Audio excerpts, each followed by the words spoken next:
Ya, shalom saudara-saudariku, bapak, ibu, suami, istri yang dikasihi Tuhan. Pada episode kali ini kita akan belajar tentang berbagai alasan bercerai yang mengakibatkan gugatan-gugatan di pengadilan agama di berbagai kota di Indonesia. Namun faktanya gugatan cerai itu turun pada bulan-bulan tertentu. Loh, kok bisa ya? Kenapa ada bulan-bulan tertentu gugatan perceraian itu turun? Nah, pada saat inilah saatnya kita mulai menelisik, meneliti, memahami apa saja faktor-faktor atau unsur-unsur yang menyebabkan gugatan perceraian itu datang, yang tak terbendung lagi dan harus digugat. Tetapi mengapa pada bulan-bulan tertentu nampaknya angkanya sangat turun, dan di Indonesia menyeluruh, merata di seluruh Indonesia angkanya itu turun di bulan-bulan tertentu. Nah, apa yang sedang terjadi dalam pengadilan agama di Indonesia tentang gugatan perceraian? Yuk kita bahas. Data dari beberapa kota di Indonesia, terdapat gugatan-gugatan cerai dengan jumlah yang sangat sedikit yang masuk ke PA atau pengadilan agama. Menyolok terjadi penurunan pada bulan-bulan Syawal atau Ramadan atau menjelang Lebaran. Misalnya PA kelas 1A Palembang, per bulannya dikatakan rata-rata lebih dari 100 laporan. Sementara perkara cerai talak di angka puluhan setiap bulannya. Jadi itulah keadaan di salah satu provinsi, ya ibu kota provinsi di Palembang. Rata-rata gugatan perceraian itu 100 laporan, sementara cerai talak itu sekitar puluhan setiap bulannya. Tapi perkara cerai hanya menurun, ya nampak menurun bertepatan dengan bulan-bulan tertentu, yaitu bulan Ramadan. Sebenarnya dikatakan itu sih bukan turun, melainkan hanya tertunda saja, ya, menunda pengajuan gugatan perceraian karena mengingat ya ini kan bulan suci. Karena ternyata begitu usai Ramadan, saat kantor buka kembali setelah libur Lebaran Idul Fitri, nah ternyata jumlah perkara perceraian langsung meningkat, ya, pada membludak datang. Demikianlah berulang setiap Lebaran, setiap tahunnya. Apakah ini tanda-tanda seperti yang joke yang sering kali kita dengar, bahwa ada banyak masalah suami yang kurang peduli, yang tidak bertanggung jawab, seperti Bang Toyib, ya, yang mungkin Lebaran kali ini pulang atau tidak, karena sudah 3 kali Lebaran tidak mudik. Jadi kalau kali ini tidak Lebaran juga, tidak berlebaran juga, tidak mudik juga, ya sudah, akhirnya setelah Lebaran usai maka langsung digugat. Nah, memang banyak alasan bercerai. Itu menandakan bahwa tanpa dicari-cari pun dosa perceraian itu selalu mengintip kita. Bukan hanya perbedaan masa lalu yang menyebabkan kita sulit untuk membangun rumah tangga yang harmonis. Misalnya bagaimana beberapa orang kesulitan mengatasi perbedaan dari family tree, tetapi juga perubahan masa kini yang berpotensi pula mendorong dosa perceraian. Misalnya perubahan hobi, ya, karena bertambahnya usia hobi berubah, tetapi pasangan kurang bisa memahaminya. Atau perubahan hobi karena kenaikan pangkat, ya, karena kenaikan gaji, karena kenaikan posisi di tempat pekerjaan. Wah, sementara kenaikan gaji saja tanpa ada kenaikan pangkat atau posisi, ya kenaikan pendapatan sudah berpotensi mengakibatkan konflik jika tidak diantisipasi dengan komunikasi yang baik. Apalagi perubahan hobi karena kenaikan gaji, atau ditambah dengan adanya fakta tentang hasil medical check up, ya, dari kondisi tubuh yang aktual, dan sekarang ternyata ada fakta-fakta baru lainnya. Mungkin ada penyakit-penyakit baru, mungkin ada penyakit keturunan yang baru muncul, atau mungkin kelemahan tubuh yang dulu terabaikan sekarang mulai tak bisa diabaikan lagi, sehingga pasangan sudah mulai kesulitan untuk menerimanya. Atau juga ada beberapa yang tidak tahan karena ternyata mempunyai keturunan yang berkebutuhan khusus. Nah, data-data ini memang belum terlihat ada penelitian spesial, tetapi sudah nampak banyak gejala, yaitu ketika seorang anak lahir dan berkebutuhan khusus, maka berpotensi entah suami yang lari dari tanggung jawab, atau mungkin dengan alasan istri terlalu terpukau atau tersita waktunya untuk mengasihi atau mengurus anaknya, sehingga suami merasa tidak diperhatikan lagi. Dan itulah alasan-alasan yang mungkin saja datang di kapanpun usia pernikahan. Nah, contohnya adalah di Palembang tadi ya. Ini contoh yang pertama. Hakim Pengadilan Agama kelas 1A Palembang, Dr. Andes Haji Musa Hasibuan MH, mengatakan faktor penyebab terjadinya perceraian 50% diakibatkan karena suami ataupun istri tidak bertanggung jawab. Nah, jadi ternyata dari masing-masing pihak ya mengatakan pihak yang lain tidak bertanggung jawab. Suami mungkin menyoroti istrinya tidak bertanggung jawab ya, atau istri berpendapat suaminya tidak bertanggung jawab, atau dua-duanya memang berpotensi saling tidak bertanggung jawab terhadap kelangsungan pernikahan mereka. Nah, mereka yang ditinggalkan suaminya misalkan hingga bertahun-tahun tanpa kabar, ya semacam Bang Toyib itu, dan tidak memberikan nafkah lahir maupun batin, tidak berkabar maupun tidak berkirim ya penghasilan. Nah, inilah yang banyak terjadi pada pasangan dan akhirnya mengajukan gugatan cerai. Itulah komentar yang disampaikan kepada Sumatera Express dari Jawa Post Group. Sebab itu dikatakan bukan hanya perbedaan masa lalu, tetapi perubahan masa kini juga berpotensi mendorong dosa perceraian. Jadi sesuatu yang tidak ada di dalam kehidupan di masa lalu ya, tahu-tahu muncul di masa kini, hal-hal yang menjadi alasan untuk bercerai. Berdasarkan laporan yang masuk lanjutnya ya dari komentar kepada Sumatera Express itu, dikatakan karena suami yang tidak mau bertanggung jawab, sebut saja karena pernikahan akibat kecelakaan ya, misalkan married by accident ya, sepertinya sih bertanggung jawab ya, suami menikahi istrinya ya, atau pria menikahi pacarnya yang sudah terlanjur hamil sebelum menikah, tetapi setelah dinikahkan lalu diceraikan. Nah, ternyata itu angkanya sangat besar. Ada pula 30% karena narkoba dan 10% disebabkan tindak kekerasan dalam rumah tangga atau KDRT. Bahkan tak jarang ada yang datang untuk mengajukan gugatan cerai dengan kondisi yang sangat memprihatinkan. Masih nampak ada bekas luka maupun tonjokan dari pasangannya. Biasanya ini dipicu oleh keributan yang baru saja terjadi. Ada pula kasus perselingkuhan. Nah, sebenarnya perceraian ini aib dikatakan oleh Dr. Andes H. Tabrani SH, seorang panitera ya tuturnya.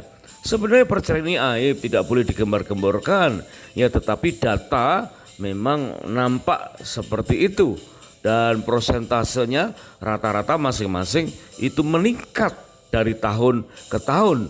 Meskipun ada bulan-bulan tertentu yang sepertinya menurun, tetapi ternyata bulan berikutnya meningkat tajam dan secara rata-rata itu terjadi peningkatan gugatan perceraian.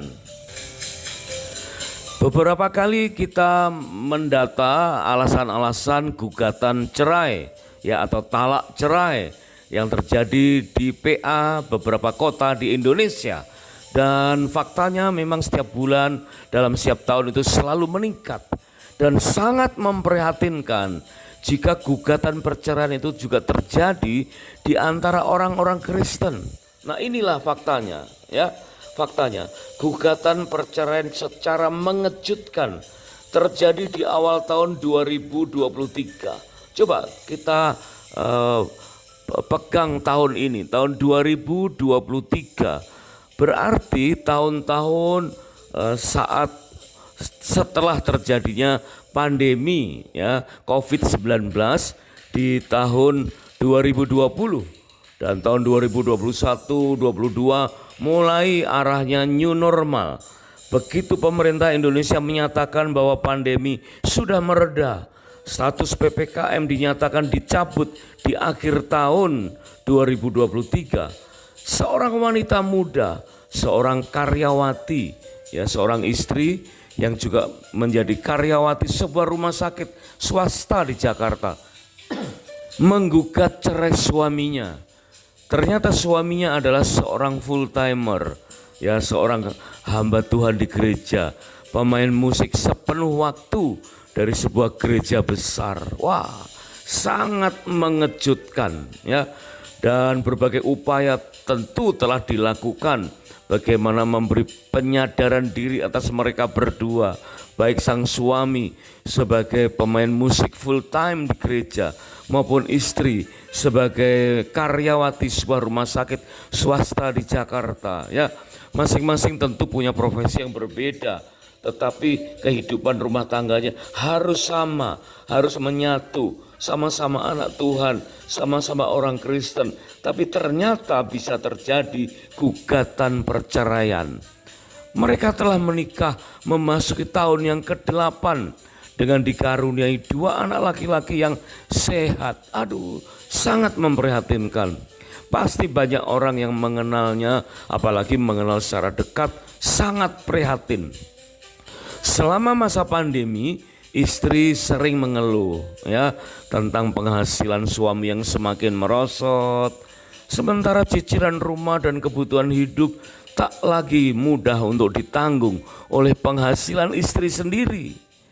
Kalau mungkin dulu istri dan suami ya sama-sama dikatakan punya penghasilan yang cukup dengan sektor yang berbeda tentunya ya. Istri bekerja di dunia sekuler sebagai karyawati sebuah rumah sakit swasta di Jakarta, tentu penghasilannya juga lumayan lah ya. Sementara suami dengan berbagai macam kegiatan di gereja sebagai pemain musik full time, diutus kian kemari dengan berbagai ibadah di gereja-gereja besar, tentu berkatnya juga lumayan lah. Dari lumayan ditambah dengan lumayan, mereka tidak punya masalah tentang penghasilan. Tetapi selama pandemi, istri mulai sering mengeluh tentang penghasilan suami yang semakin merosot. Mungkin istri tidak menurun penghasilannya ya, atau bisa saja ada goncangan juga, tetapi tidak terlalu tergoncang dibandingkan dengan seorang suami sebagai pemain musik ya. Karena tentu ibadah tidak ada, musik tidak diperlukan, sehingga pemain musik mungkin kehilangan job. Itu terjadi di semua gereja ya. Itu bukan suatu rahasia.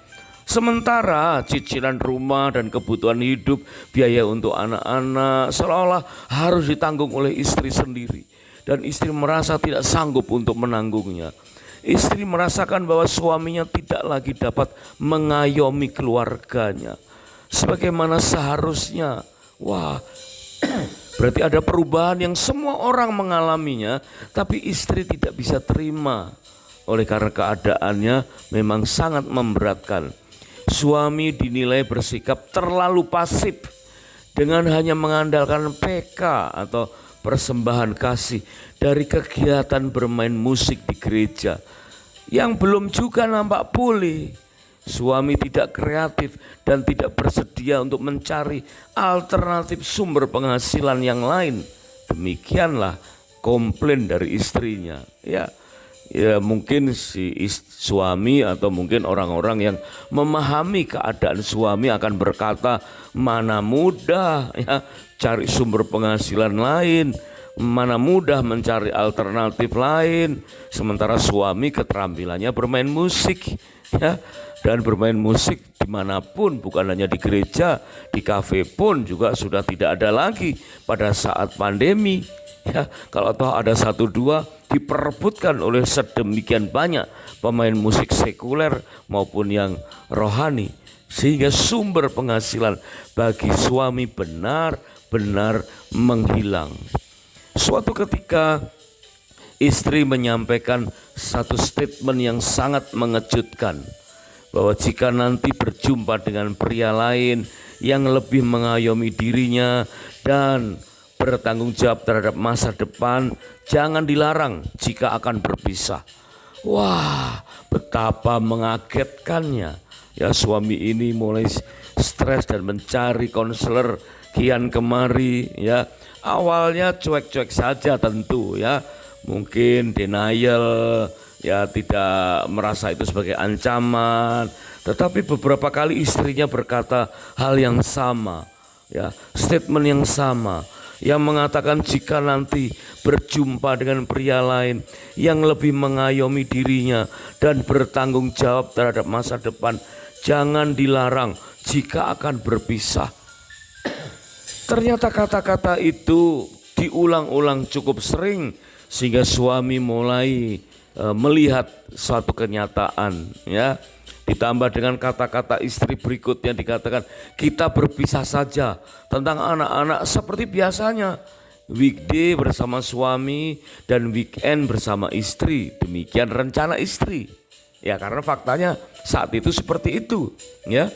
Karena suaminya pelayanannya atau jobnya itu sore hari, karena bermain musik di gereja, acara-acaranya itu sore hari, maka pagi siang bisa mengantar anak-anak sekolah, ya, anak-anak jalan-jalan, pergi ke rumah orang tua, mertua, ya, lebih dekat dengan ayahnya ketika weekday. Tetapi waktu weekend itulah waktu untuk istri, untuk mamahnya. Dan keadaan seperti itu menjadi rencana yang baku bagi istri ketika nanti berjumpa dengan pria lain yang dianggap bertanggung jawab terhadap masa depan mereka.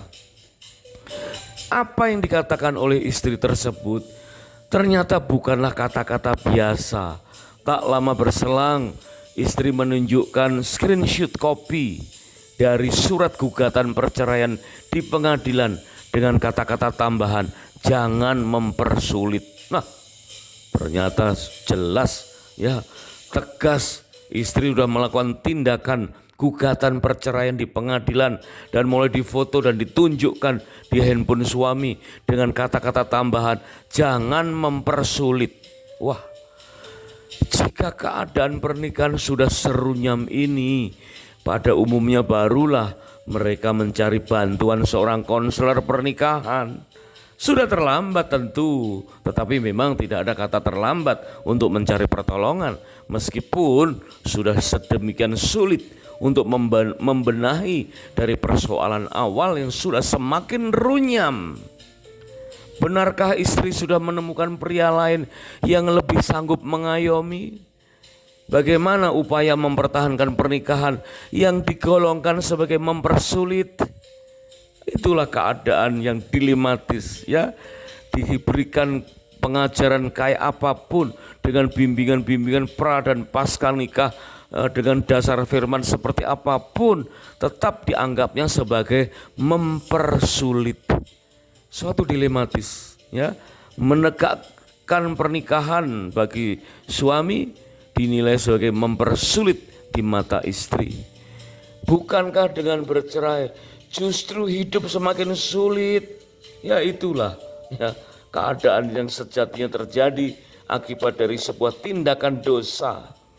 Kondisi psikologis anak-anak dan semua pihak justru akan semakin sulit. Tindakan bercerai yang adalah perbuatan dosa pasti akan menjadikan keselamatan kekal menjadi semakin sulit untuk didapatkan. Dapat diduga bahwa istri sudah menjalin hubungan dengan pihak ketiga, dan hal ini berarti sudah terjadi tindakan perselingkuhan. Perzinahan selalu bergandengan dengan perselingkuhan. Perselingkuhan umumnya terjadi dengan sekedar adanya kerenggangan yang diabaikan. Dengan mengatakan, itu gak apa-apa, sedang fokus ke hal yang lain. Pasangan tahu yang terbaik. Dan berbagai alasan lain yang sebetulnya hanya sekedar alasan belaka. Padahal tawaran Fir'aun tentang boleh beribadah hanya laki-laki saja, itu bermakna mengabaikan kebersamaan. Sedangkan hal demikianlah sebagai pemicu utama datangnya godaan dosa perceraian, selain gagalnya mengatasi ketidakpuasan dalam berbagai hal. Sebagai contoh, beberapa orang selalu menggerutu karena mawar memiliki duri. Seharusnya kita bersyukur karena duri memiliki mawar. Mungkin itu yang kita pikirkan tentang keluhan istri pemain musik gereja yang menggugat cerai. Kurang bersyukur. Ataukah memang benar bahwa justru suami yang tergolong tidak peduli dengan pengayoman rumah tangganya? Wah, inilah satu fakta ya, yang tidak dapat dipungkiri, karena ternyata dari data ke data berikutnya ada saja ya data yang mengatakan ada beberapa worship leader yang akhirnya bercerai, pemain musik yang bercerai, bahkan diam-diam pengkhotbah atau guru ya, guru iman ya, mengakhiri pelayanannya demi menikah dengan wanita lain. Padahal di dalam Ulangan 24 ayat yang kelima, Tuhan mengamanatkan ketika seseorang baru saja menikah, fokuskan waktu khusus untuk saling menyenangkan atau saling menyukakan dengan pasangan. Selama 1 tahun itu artinya prioritas yang menjadi sangat prima, sangat penting untuk mengetahui seluk-beluk hal-hal apa yang bikin pasangan tidak senang, termasuk tentang pertanggungjawaban terhadap ekonomi. Ya, memang tidak bisa dijawab sebagaimana kita mengubah letak telapak tangan ya, menengadah ataupun tertungkup ya, telapak tangan mudah sekali, tetapi untuk alternatif penghasilan bagi seseorang tentu tidak semudah itu. Sebab itu sebelum hal demikian terjadi, jika suami istri berkenan untuk memperbaiki ya, atau punya ide untuk memperbaiki keharmonisan keluarga, manfaatkanlah masa-masa honeymoon yang kedua. Itu honeymoon yang kesekian, dan yang kesekian, yang kita istilahkan sebagai bulan madu kedua, sebagai honeymoon yang spesial, dengan hati yang terbuka untuk berkesempatan menguliti kelemahan dalam berumah tangga, kelalaian pola bergereja sebagai keluarga rohani, dan menegur kesalahan di dunia kerja, dan benar-benar sarana untuk melakukan introspeksi dan rela belajar dari kesalahan. Itulah yang perlu kita pahami, bagaimana intimisi tidak dapat diabaikan di tengah-tengah kesibukan zaman ini. LDR, long distance relationship ya, itulah yang akan memperlebar jurang intimisi, sehingga passion dan komitmen juga akan longgar. Tegakkan IPC ya, intimisi, passion dengan dasar adalah komitmen, sehingga Maliaki 2 ayat 14 sampai 16 sangat memberikan kekuatan kepada kita. Dikatakan, Tuhan telah menjadi saksi antara engkau dan istri masa mudamu yang kepadanya engkau telah tidak setia, padahal dialah teman sekutumu dan istri seperjanjianmu. Kita ubah statement itu dengan mengatakan bahwa pasangan kita adalah pasangan teman sekutu ya, teman seperjanjian yang tak bisa dipisahkan. Karena Imamat pasal 21 ayat yang ke-7 dan 14 selaras dengan 1 Petrus ayat yang kedua, pasal 2 ayat yang ke-9, dikatakan kita digambarkan sebagai imamat yang rajani, bangsa yang kudus.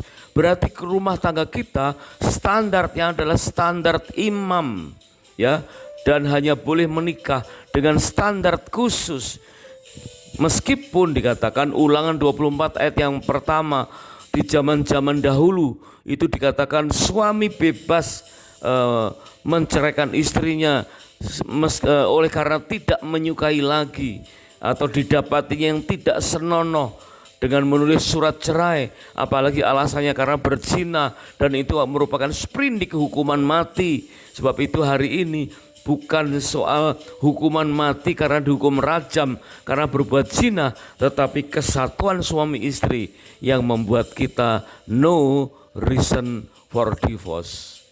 Orang bilang cerai adalah jalan terakhir. No, bukan ya. Bercerai bukan jalan terakhir. Perceraian adalah jalan awal menuju kejatuhan dosa yang lebih runyam. Dikatakan ya nggak ada jalan keluar yang lain. Ya, bercerai adalah jalan keluar satu-satunya. Tidak. Ya, bercerai bukan jalan keluar. Bercerai adalah jalan masuk menuju malapetaka yang lebih runyam.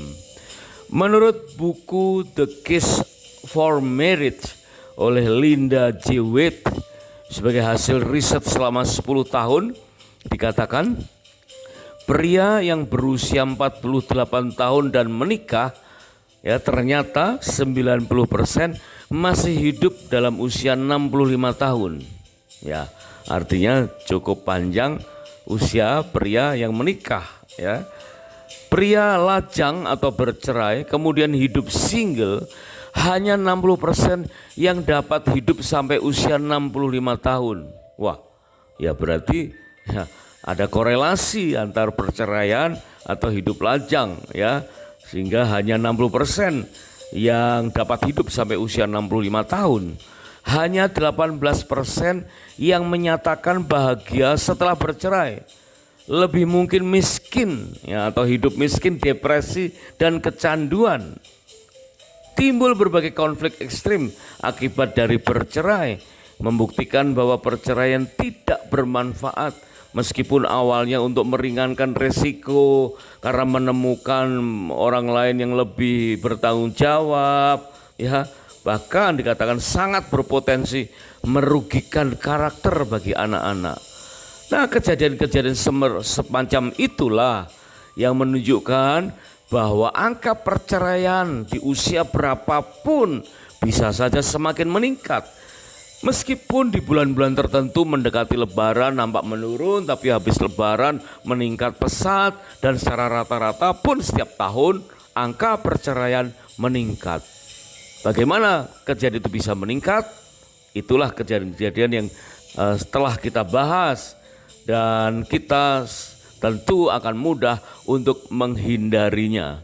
Ingat, perceraian di usia berapapun bisa meningkat, dan bagaimana kejadian meningkat kita sudah tahu, dan bagaimana cara menghindarinya. Terima kasih sudah menyimak. Kami sangat bersukacita jika episode ini dapat menjadi berkat dan berkenan untuk subscribe atau like, dan silakan di-share ke pasangan yang lain.